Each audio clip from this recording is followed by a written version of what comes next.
La louange est à Dieu, Seigneur des univers. J'atteste qu'il n'y a pas de divinité à part Allah et que Sayyidina Muhammad sallallahu alayhi wa sallam est son serviteur et son messager, envoyé pour nous transmettre l'islam et bien nous faire comprendre que notre religion est essentiellement amour. Alors aujourd'hui, c'est justement ça notre sujet, l'amour sincère, et surtout c'est l'occasion de faire le lien entre la verticalité de cet amour et l'horizontalité de notre rapport avec les autres. En effet, on peut facilement comprendre que le fait d'aimer Allah, eh bien, ça implique d'aimer ses créatures et d'aimer son bienfait envers elles, et puis quelque part d'avoir pour ambition de devenir le relais de ce bienfait en étant source de miséricorde pour les autres. Ce qui est important, c'est que toute cette théorie, mes très chers amis, doit absolument devenir pratique dans nos faits et gestes. Le principe, comme nous l'avait dit le prophète sallallahu alayhi wa sallam, c'est de souhaiter pour les autres ce que l'on souhaite pour soi. Et le corollaire, c'est de détester faire aux autres le mal que l'on n'aimerait pas qu'ils nous fassent. Et cet amour, cette théorie, eh bien ça implique de se comporter avec les autres comme on voudrait qu'ils se comportent avec nous. Alors les exemples sont nombreux, mais on peut les citer, on peut en citer quelques-uns. J'aime bien qu'on me pardonne quand je me trompe, eh bien je le fais avec les autres. J'aime bien que les gens cachent mes défauts lorsqu'ils les connaissent. J'aime bien que mes voisins ne me dérangent pas, ne fassent pas de bruit ou qu'ils soient bien intentionnés avec moi. Eh bien je commence, moi, à l'être avec eux. Quand je suis dans une file d'attente, eh bien, j'aime bien que la file soit organisée, que personne ne vienne me griller la priorité. Eh bien, la première chose à faire, et la moindre, c'est de me comporter comme ça dans mes files d'attente. J'aime bien le sourire, la bonne parole, eh bien, je commence par les répandre autour de moi. Alors, le prophète sallallahu alayhi wa sallam nous a aussi appris quelque chose de très important, de fondamental dans la relation entre les gens. C'est ce qu'on appelle en arabe husn adh-dhann, c'est le fait d'avoir une bonne opinion des gens. Alors, ça ressemble un petit peu dans la pratique à la présomption d'innocence que vous connaissez. C'est le fait de ne pas faire de mauvaises suppositions sans raison, de garder son cœur sain et de se concentrer sur l'essentiel. Un exemple simple, vous avez un rendez-vous avec quelqu'un, il n'est pas venu, eh bien, avant de mal penser par rapport à la personne, eh bien, commencez par lui trouver des excuses.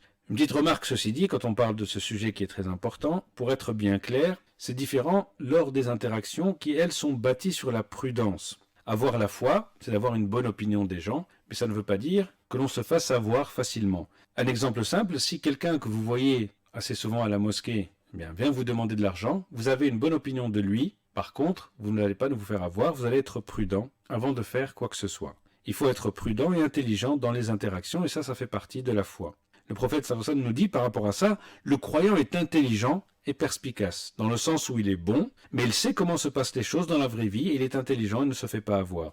Alors pour revenir à notre sujet, la fraternité de l'islam, eh bien c'est quelque chose d'essentiel qui fait partie de l'architecture de notre religion, qui est construite autour de cette fraternité justement, basée sur la foi et non sur les liens du sang. Le prophète sallallahu alayhi wa sallam nous dit, le musulman est le frère du musulman, il ne lui fait pas d'injustice et ne le trahit pas. Celui qui aide son frère à satisfaire ses besoins, Allah l'aide à satisfaire les siens. Celui qui dissipe une situation affligeante à un musulman, Allah lui en dissipe une le jour de la résurrection. Celui qui cache les défauts d'un musulman, Allah lui cache les siens au jour de la résurrection. Tout ça parce que, mes très chers amis, l'islam est une religion qui réunit les gens, qui ne les sépare pas, qui nous réunit autour d'une même foi, et les différences entre les gens doivent être une source d'échange, de richesse, de partage, et pas autre chose. Et une des manifestations pratiques de cet état d'esprit, c'est ce qu'on appelle, on en a parlé un petit peu, l'adoration transitive. Une adoration qui profite aux autres. Le principe, comme nous l'avait dit le prophète sallallahu alayhi wa sallam, c'est de s'entraider dans les voies du bien et de la piété, d'œuvrer pour le bien commun et d'apporter sa pierre à l'édifice. D'ailleurs, n'oublions pas que les gens les plus aimés d'Allah sont ceux qui sont les plus utiles aux autres. Les exemples dans le Coran et dans l'exemple du prophète sallallahu alayhi wa sallam sont très nombreux. Et vous avez notamment des hadiths où le prophète nous dit « toute bonne action est une aumône ». Ou alors lorsqu'il nous dit « si tu arbitres équitablement entre deux personnes, et voilà pour toi une aumône. Tu aides quelqu'un à s'installer sur sa monture ou à la charger, et c'est encore une aumône. La bonne parole est une aumône. Pour chaque pas que tu fais en allant à la mosquée, tu as une aumône. Tu retires de la voie publique ce qui peut nuire aux passants, et c'est pour toi une aumône. » Et il va même jusqu'à nous dire, sallallahu alayhi wa sallam, « tu épargnes aux autres ton mal, et c'est là une aumône que tu peux faire pour toi-même. » Mon Ramadan ma foi avec Badr Chbir.